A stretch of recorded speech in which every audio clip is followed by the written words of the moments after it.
¿Cómo están, jóvenes estudiantes? Mi nombre es Carlos Castañeda Peralta y en esta oportunidad vamos a continuar pues los temas de literatura, teniendo ahora como tema de clase el Renacimiento europeo, ¿no? Esto básicamente se va a desarrollar en el siglo XVI, abarca algunas partes del siglo XV, pero en su mayoría es en el siglo XVI. Vamos a decir que en Europa sucede una serie de eventos que permiten la consolidación del Renacimiento. ¿Cuáles son estos eventos? Bueno, tenemos la invención de la imprenta, que es uno de los grandes bueno, de los grandes inventos, ¿no? Los grandes inventos que va a revolucionar completamente el mundo de ese entonces. También la consolidación política de las naciones a través de la Reforma Protestante, el descubrimiento de América y bueno, la posterior invasión que se da ya pues por el año de 1492 y el financiamiento por parte de los mecenas, ¿no? El financiamiento hacia los artistas para que estos puedan de una manera más holgada o tranquila difundir la cultura clásica, ¿no? La cultura clásica. Definiciones. Bueno, eh, podemos decir a grandes rasgos que el Renacimiento es un movimiento de renovación cultural y científica. Cuando nosotros decimos movimiento de renovación cultural y científica, estamos hablando de todo el conocimiento, digamos, en general, ¿no? Entiéndase, pues, las letras, las artes y las ciencias, ¿ya? Surge en Italia y se desarrolla en algunos países de Europa durante los siglos XV y XVI, ¿no? Características: surge en Florencia, Italia. El hombre es el centro de la preocupación objetiva, el antropocentrismo. Acá hay una primera diferencia con lo que vendría a ser el medioevo, porque ustedes recordarán que en el medioevo habíamos hablado que era el teocentrismo, ¿no? Teo, Dios, centrismo, centro, Dios es el centro. Antropocentrismo, antropo, hombre, centrismo, centro, el hombre es el centro de las cosas, ¿no?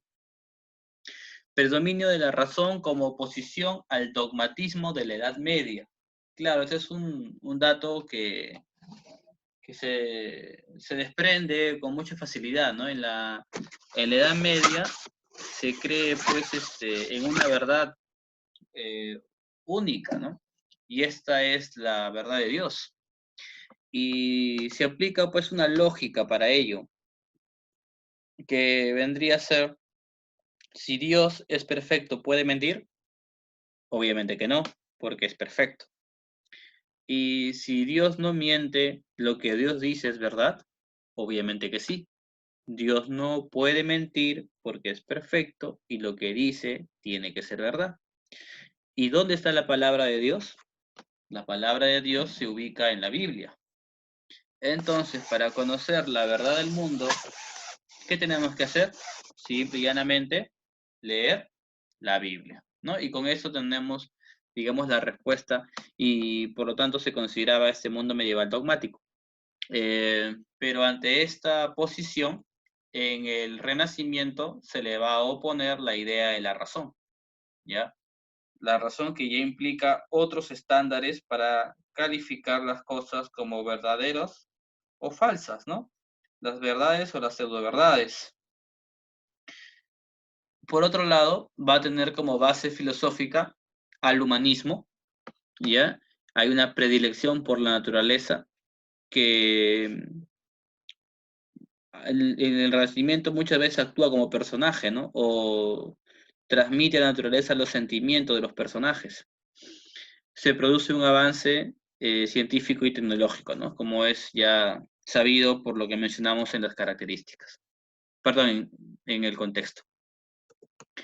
Los representantes tenemos a Garcilaso de la Vega, famoso escritor español de la Edad de Oro, con la obra Églogas, la más famosa de ellas, pues la Égloga 1, ¿no? Ustedes sabrán, esta de Salicio y Nemoroso.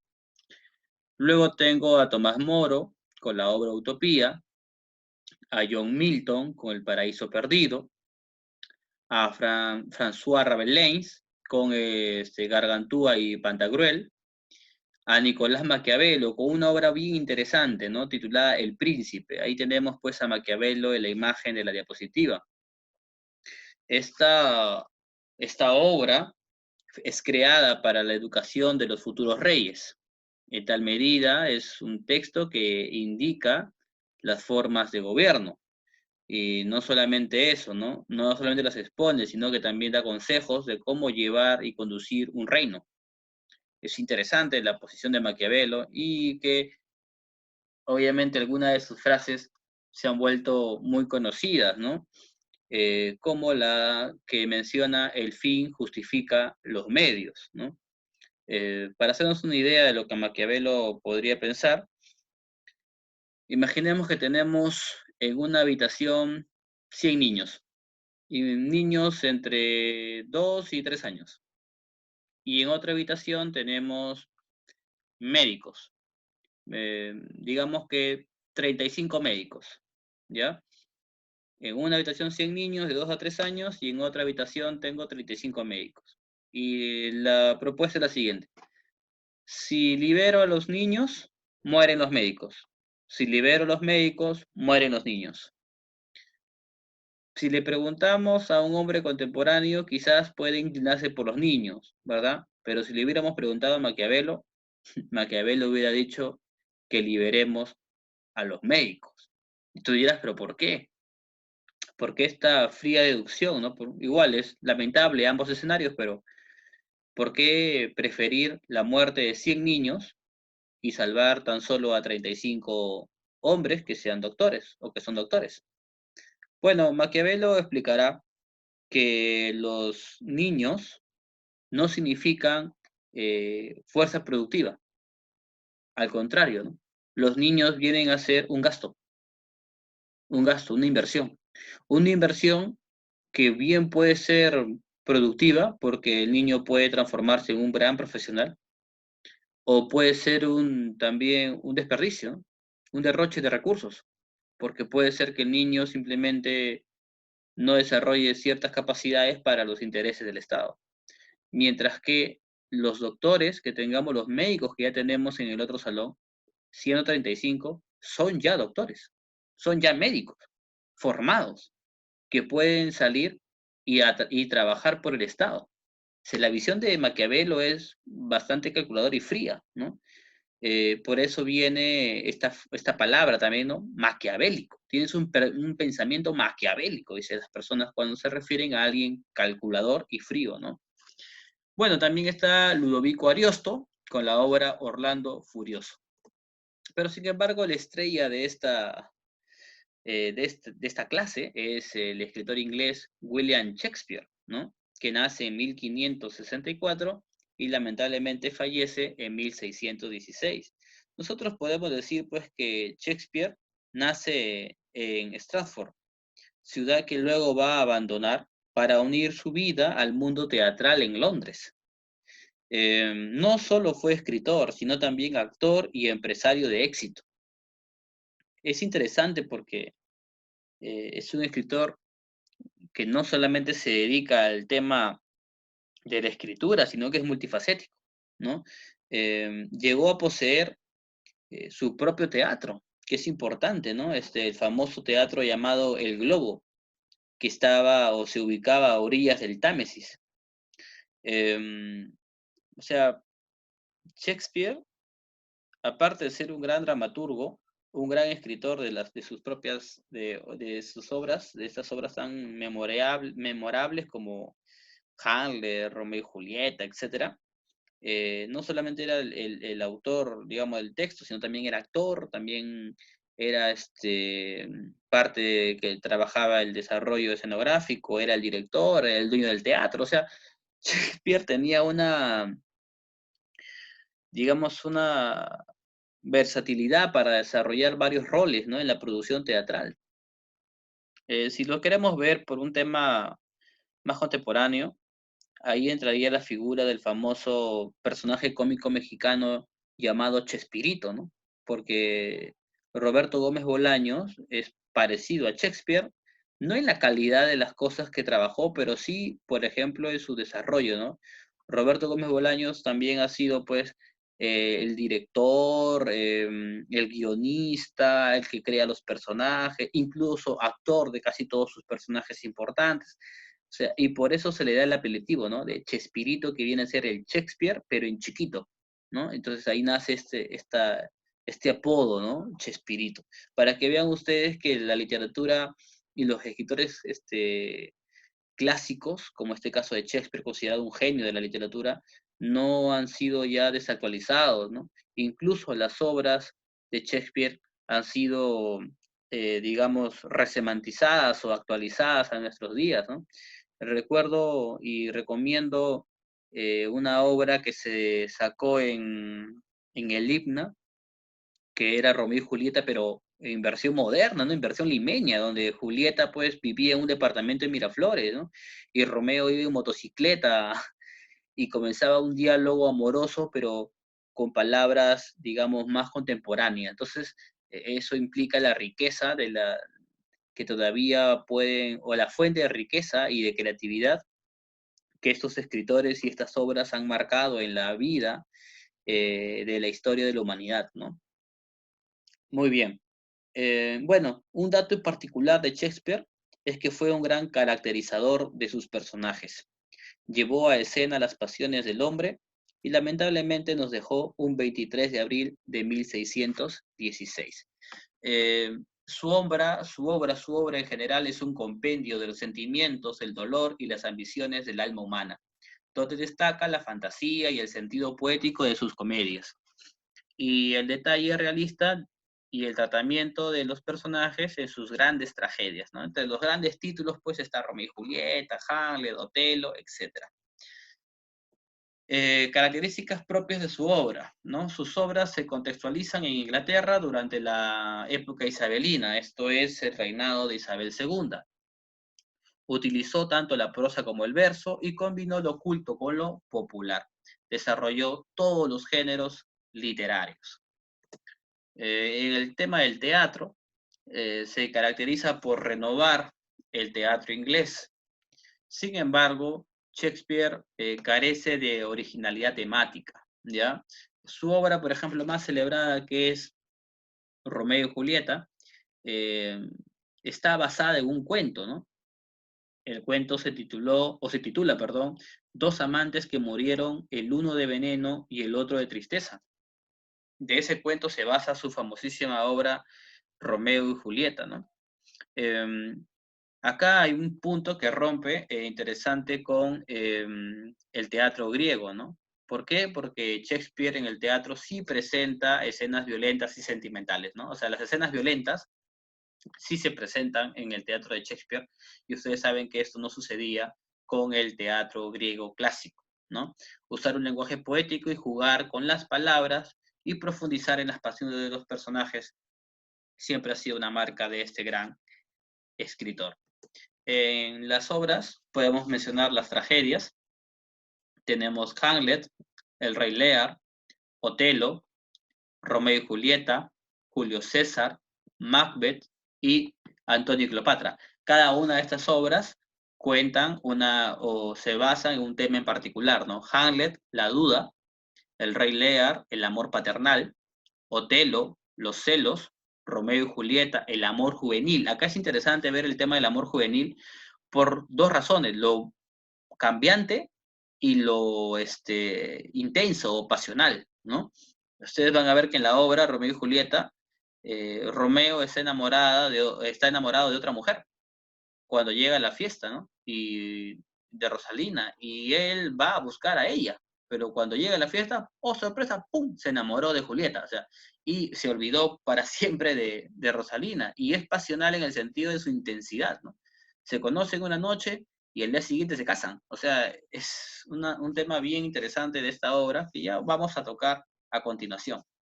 Luego tenemos Julio César, cuyo tema central será la traición, en Macbeth la ambición y en Antonio y Cleopatra la infidelidad. Podemos pasar también a las obras cómicas, donde tenemos El Mercader de Venecia, cuyo tema gira en torno de la avaricia, La Tempestad en relación al ideal educativo, la fierecía domada, que denuncia pues las atrocidades y maltratos del machismo, las alegres comadres de Windsor, que habla un tema bien delicado en la época, que era el arribismo.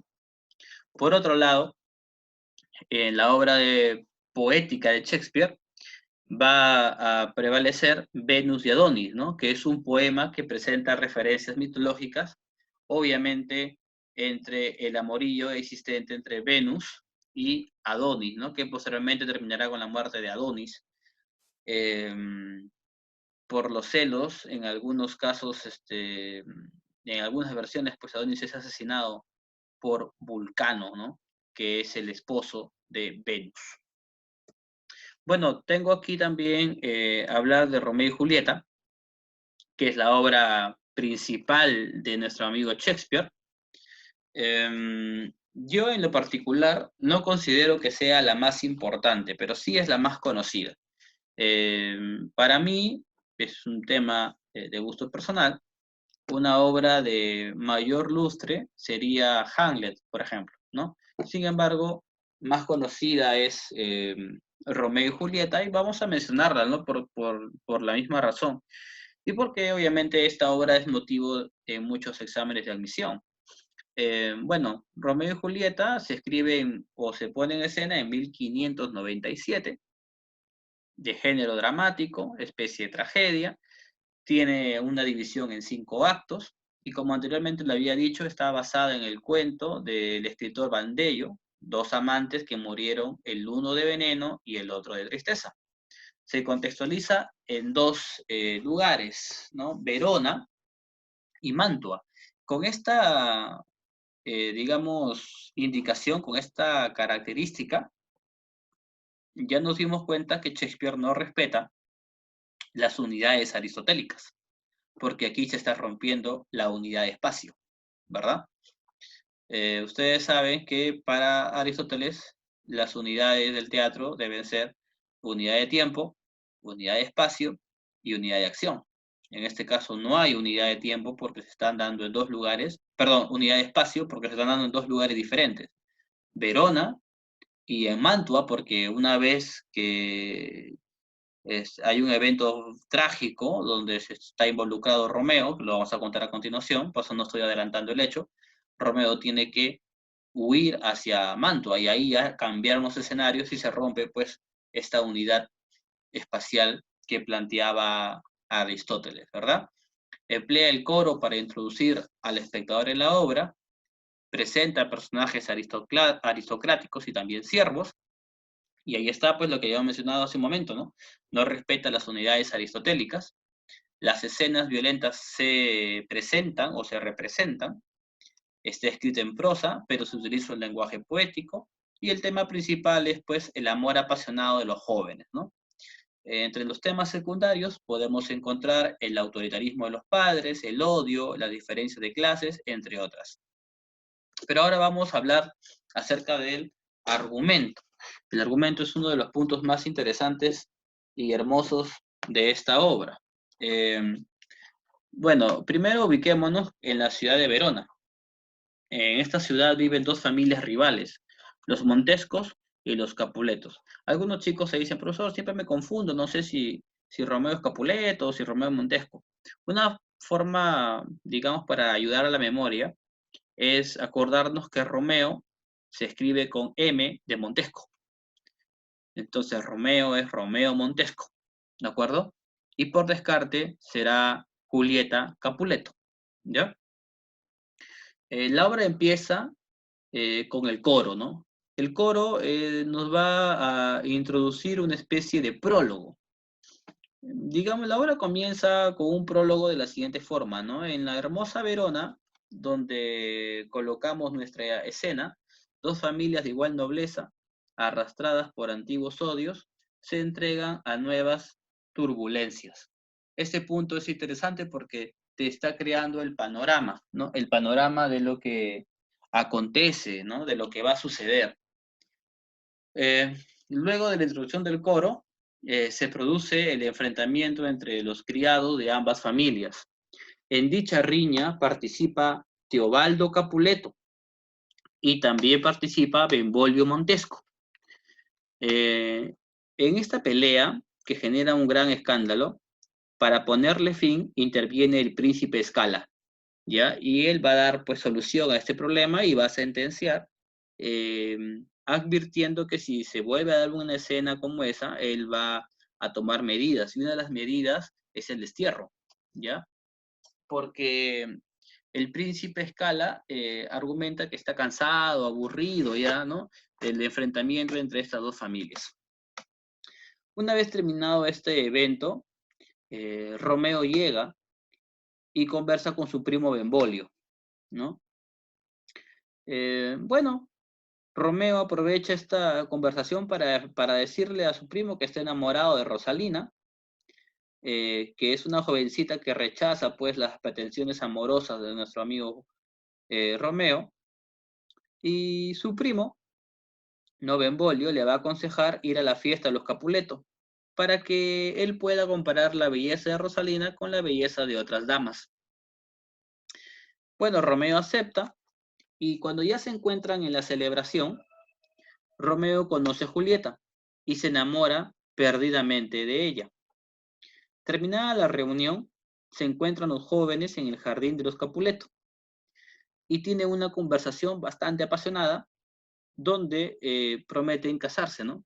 Y Julieta, muy astuta y también con un lenguaje muy bien elaborado por parte de Shakespeare, le dirá a Romeo una frase que lo compromete, ¿no? Donde le dice: dos palabras, querido Romeo, y me despido de veras.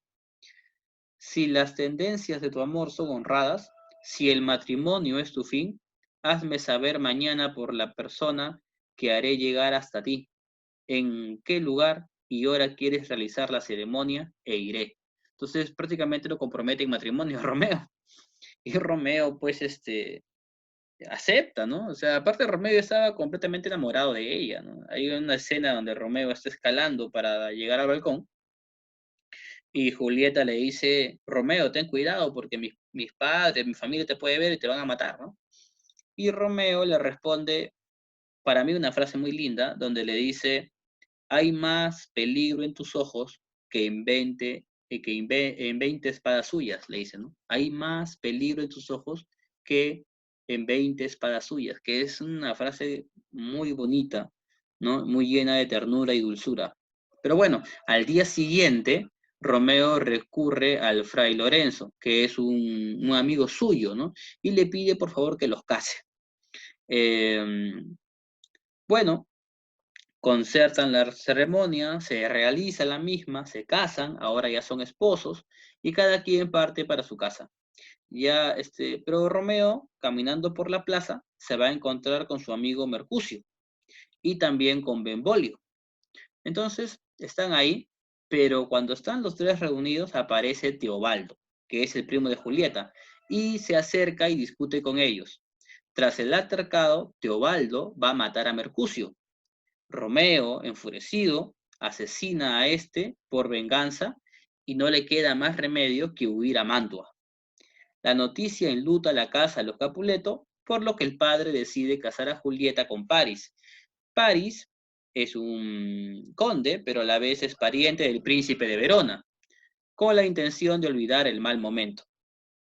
Ella rechaza la propuesta de su padre, pero este se impone y ustedes saben que la rechaza porque ella está casada. Entonces, Julieta va en busca de Fray Lorenzo para que le aconseje y ambos tienen una idea y van a planificar un ardid, una trampa, ¿no? En la cual consiste en que Julieta finja su muerte y, y luego ya Romeo pueda rescatarla y huyan y vivan felices. Pero lamentablemente todo funciona porque el día de la boda, Julieta va a hacer que se suicida tomando un brebaje, este, y bueno, todos creen que está muerta, y se supone que tenían que avisarle a Romeo, pero no llegaron a avisarle que todo era un ardid, así que Romeo piensa que su esposa ha fallecido, compra un veneno y se va frente al supuesto cadáver de su mujer y se suicidará bebiendo el veneno. Momento después, Julieta ha de despertar, observará a su esposo muerto y se mata clavándose una daga en el pecho. La obra concluye con la reconciliación de las familias y las palabras del príncipe Scala. O sea, en realidad la obra tiene un fin bastante trágico, ¿no? Pero se llega a un puerto, a buen puerto, que viene a ser la reconciliación de las dos familias. Bueno, este, esto ha sido todo el recorrido por la literatura renacentista europea. Yo les sugeriría que revisaran la obra Hamlet, que es también de Shakespeare, y es una obra que para mí tiene muy buena calidad, superior a la de Romeo y Julieta, pero bueno, eso ya depende del nivel de curiosidad que puedan tener. Pero de todas maneras, yo se lo sugiero. Si tienen alguna duda, pregunta, por favor, hacérmela llegar, que yo gustoso de responderles. Conmigo será hasta otra oportunidad. Que tengan ustedes una bonita semana.